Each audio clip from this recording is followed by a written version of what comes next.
Esta es la lectura que corresponde a febrero 3, es el día número 34, para que en un año completemos la lectura de la Santa Biblia, la Nueva Traducción Viviente, dividida en 365 lecturas. Iniciamos con la lectura de Éxodo 17:8 a 19:15. Mientras el pueblo de Israel aún se encontraba en Refidim, los guerreros de Amalek lo atacaron, así que Moisés le ordenó a Josué: escoge a algunos hombres para salir a pelear contra el ejército de Amalek. Mañana yo estaré en la cima de la colina sosteniendo la vara de Dios en mi mano. José hizo lo que Moisés le ordenó y peleó contra el ejército de Amalek. Entretanto, Moisés, Aarón y Hur subieron a la cima de una colina cercana. Mientras Moisés sostenía en alto la vara en su mano, los israelitas vencían, pero cuando él bajaba la mano, dominaban los amalecitas. Pronto se le cansaron tanto los brazos que ya no podía sostenerlos en alto, así que Aarón y Hur le pusieron una piedra a Moisés para que se sentara. Luego se pararon a cada lado de Moisés y le sostuvieron las manos en alto. Así sus manos se mantuvieron firmes hasta la puesta del sol. Como resultado, Josué aplastó al ejército de Amalek en la batalla. Después de la victoria, el Señor dio a Moisés las siguientes instrucciones: escribe esto en un rollo para que sea un recuerdo perpetuo y léelo en voz alta a Josué. Yo borraré por completo la memoria de Amalek de debajo del cielo. Entonces Moisés edificó un altar en ese lugar y lo llamó Yahvé Nisi, que significa el Señor es mi estandarte. Dijo: por cuanto han levantado su puño contra el trono del Señor, ahora el Señor estará en guerra con Amalek de generación en generación.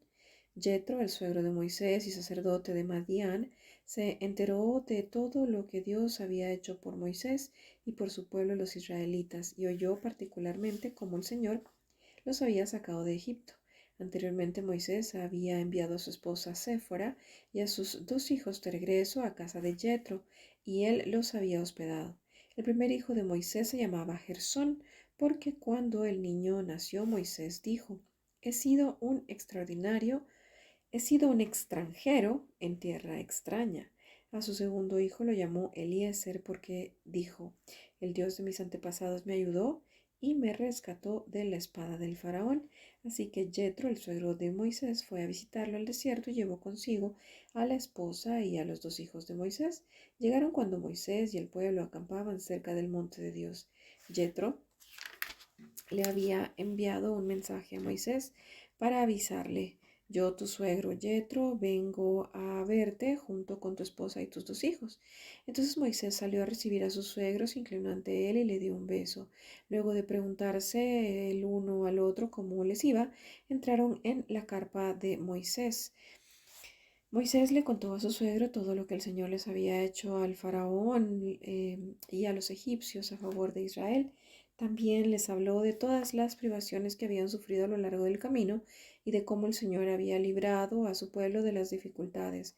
Jetro se alegró mucho al oír de todo el bien que el Señor había hecho por Israel al rescatarlo de las manos de los egipcios. Alabado sea el Señor, exclamó Jetro, pues los rescató de los egipcios y del faraón. Así es, rescató a Israel del poder de Egipto. Ahora sé que el Señor es más grande que todos los demás dioses, porque rescató a su pueblo de la opresión de los egipcios arrogantes. Luego Jetro, el suegro de Moisés, presentó una ofrenda quemada y sacrificios ante Dios. Aarón y todos los ancianos de Israel lo acompañaron a comer lo que fue ofrecido en sacrificio en presencia de Dios. Al día siguiente Moisés se sentó para oír los pleitos que los israelitas tenían unos con otros, y el pueblo esperó a ser atendido delante de Moisés desde la mañana hasta la tarde. Cuando el suegro de Moisés vio todo lo que él hacía por su pueblo, le preguntó: ¿qué logras en realidad sentado aquí? ¿Por qué te esfuerzas en hacer todo el trabajo tú solo mientras que el pueblo está de pie a tu alrededor desde la mañana hasta la tarde? Moisés contestó: porque el pueblo acude a mí en busca de resoluciones de parte de Dios. Cuando les surge un desacuerdo, ellos acuden a mí y yo soy quien resuelve los casos entre los que están en conflicto. Mantengo al pueblo informado de los decretos de Dios y les transmito sus instrucciones. No está bien lo que haces, exclamó el suegro de Moisés. Así acabarás agotado y también se agotará el pueblo. Esta tarea es una carga demasiado pesada para una sola persona. Ahora escúchame y déjame darte un consejo y que Dios esté contigo. Tú debes seguir siendo el representante del pueblo ante Dios, presentándole los conflictos. Enséñales los decretos de Dios, transmítele sus instrucciones, muéstrales cómo comportarse en la vida. Sin embargo, elige de entre todo el pueblo a algunos hombres con capacidad y honestidad, temerosos de Dios y que odien el soborno. Nombra a los jefes de grupos de 1000, de 100, de 50 y de 10 personas. Ellos tendrán que estar siempre disponibles para resolver los conflictos sencillos que surgen entre el pueblo, pero los casos más graves te los traerán a ti. Deja que los jefes juzguen los asuntos de menor importancia. Ellos te ayudarán a llevar la carga para que la tarea resulte más fácil. Si sigues este consejo y Dios así te lo ordena, serás capaz de soportar las presiones y la gente regresará a su casa en paz. Moisés escuchó el consejo de su suegro y siguió sus recomendaciones. Eligió hombres capaces de entre todo Israel y los nombró jefes del pueblo. Los puso a cargo de grupos de 1000, de 100, de 50 y de 10 personas. Estos hombres estaban siempre disponibles para resolver los conflictos sencillos de la gente. Los casos más graves los remitían a Moisés, pero ellos mismos se encargaban de los asuntos de menor importancia. Poco tiempo después, Moisés se despidió de su suegro, quien regresó a su propia tierra. Exactamente 2 meses después de haber salido de Egipto, los israelitas llegaron al desierto de Sinaí. Después de levantar campamento en Refidim, llegaron al desierto de Sinaí y acamparon al pie del monte Sinaí. Entonces Moisés subió al monte para presentarse delante de Dios. El Señor lo llamó desde el monte y le dijo: Comunica estas instrucciones a la familia de Jacob, anúncialas a los descendientes de Israel. Ustedes vieron lo que hice con los egipcios. Saben cómo los llevé a ustedes sobre alas de águila y los traje hacia mí. Ahora bien, si me obedecen y cumplen mi pacto, ustedes serán mi tesoro especial entre todas las naciones de la tierra, porque toda la tierra me pertenece. Ustedes serán mi reino de sacerdotes, mi nación santa. Este es el mensaje que debes transmitir a los hijos de Israel. Entonces Moisés regresó del monte y llamó a los ancianos del pueblo y les comunicó todo lo que el Señor le había ordenado. Y todo el pueblo respondió a una voz: Haremos todo lo que el Señor ha ordenado. Entonces Moisés llevó al Señor la respuesta del pueblo. Luego el Señor le dijo a Moisés: Yo me presentaré ante ti en una densa nube para que el pueblo pueda oírme cuando hable contigo. Así ellos siempre confiarán en ti. Moisés le dijo al Señor lo que el pueblo había dicho. Después el Señor le dijo a Moisés: Desciende y prepara al pueblo para mi llegada. Conságralos hoy y mañana, y haz que levanten sus ropas. Asegúrate de que estén preparados para el tercer día, porque ese día, el Señor descenderá sobre el monte Sinaí a la vista de todo el pueblo. Marca un límite alrededor del monte y dile al pueblo esta advertencia: Tengan cuidado, no suban al monte, ni siquiera toquen los límites. Cualquiera que toque el monte será ejecutado. Ninguna mano puede tocar a la persona o al animal que traspase el límite, sino esa persona morirá apedreada o atravesada con flechas. Ellos tendrán que morir. Sin embargo, cuando se oiga un toque prolongado del cuerno de carnero, entonces el pueblo podrá subir al monte. Así que Moisés descendió a donde estaba el pueblo, consagró a la gente para la adoración, y ellos lavaron sus ropas. Les dijo: Prepárense para el tercer día, y hasta entonces absténgase de tener relaciones sexuales. Mateo 22:34 al 23:12. En cuanto los fariseos oyeron que Jesús había silenciado a los saduceos, con esa respuesta se juntaron para interrogarlo nuevamente. Uno de ellos, experto en la ley religiosa, intentó tenderle una trampa con la siguiente pregunta: Maestro, ¿cuál es el mandamiento más importante en la ley de Moisés? Jesús contestó: Amarás al Señor tu Dios con todo tu corazón, con toda tu alma y con toda tu mente. Este es el primer mandamiento y el más importante. Hay un segundo mandamiento que es igualmente importante: Amarás a tu prójimo como a ti mismo. Toda la ley y las exigencias de los profetas se basan en esos dos mandamientos. Entonces, rodeado por los fariseos, Jesús les hizo una pregunta: ¿Qué piensan del Mesías? ¿De quién es hijo? Ellos contestaron: Es hijo de David. Jesús le respondió: Entonces, ¿por qué David, mientras hablaba bajo inspiración del Espíritu, llama a Mesías mi Señor? Pues David dijo: El Señor le dijo a mi Señor: Siéntate en el lugar de honor a mi derecha hasta que humille a tus enemigos y los ponga por debajo de tus pies. Si David llamó al Mesías mi Señor, ¿cómo es posible que el Mesías sea su hijo?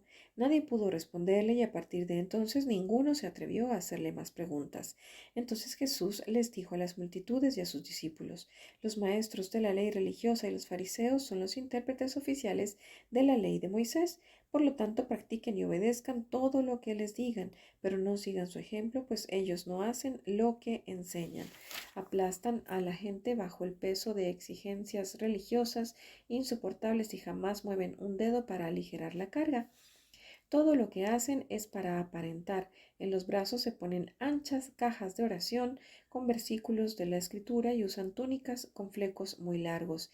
Y les encanta sentarse a la mesa principal en los banquetes y ocupar los asientos de honor en las sinagogas. Les encanta recibir saludos respetuosos cuando caminan por las plazas y que los llamen rabí. Pero ustedes no permitan que nadie los llame rabí, porque tienen un solo maestro y todos ustedes son hermanos por igual.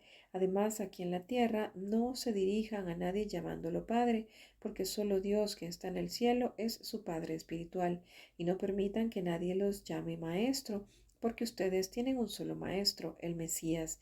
El más importante entre ustedes debe ser el sirviente de los demás, pero aquellos que se exaltan a sí mismos serán humillados, y los que se humillan a sí mismos serán exaltados. Salmo 27 del 7 al 14. Escúchame cuando oro, oh Señor, ten misericordia y respóndeme. Mi corazón te ha oído decir, ven y conversa conmigo. Y mi corazón responde, aquí vengo, Señor.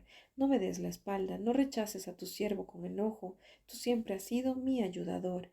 No me dejes ahora, no me abandones, oh Dios de mi salvación. Aunque mi padre y mi madre me abandonen, el Señor me mantendrá cerca. Enséñame cómo vivir, oh Señor, guíame por el camino correcto, porque mis enemigos me esperan.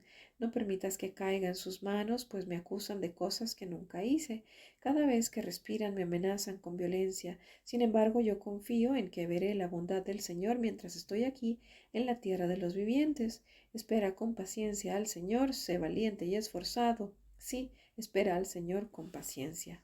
Proverbios 6 del 27 al 35. ¿Acaso puede un hombre echarse fuego sobre las piernas sin quemarse la ropa? ¿Podrá caminar sobre carbones encendidos sin ampollarse los pies? Así le sucederá al hombre que duerme con la esposa de otro hombre. El que la abrace no quedará sin castigo. Tal vez hay excusas para un ladrón que roba porque se muere de hambre, pero si lo atrapan deberá pagar 7 veces la cantidad que robó, aunque tenga que vender todo lo que hay en su casa. Pero el hombre que comete adulterio es un necio total porque se destruye a sí mismo, será herido y deshonrado. Su vergüenza no se borrará jamás, pues el marido celoso de la mujer se enfurecerá y no tendrá misericordia cuando se cobre venganza. No aceptará ninguna clase de compensación, ni habrá suma de dinero que lo satisfaga.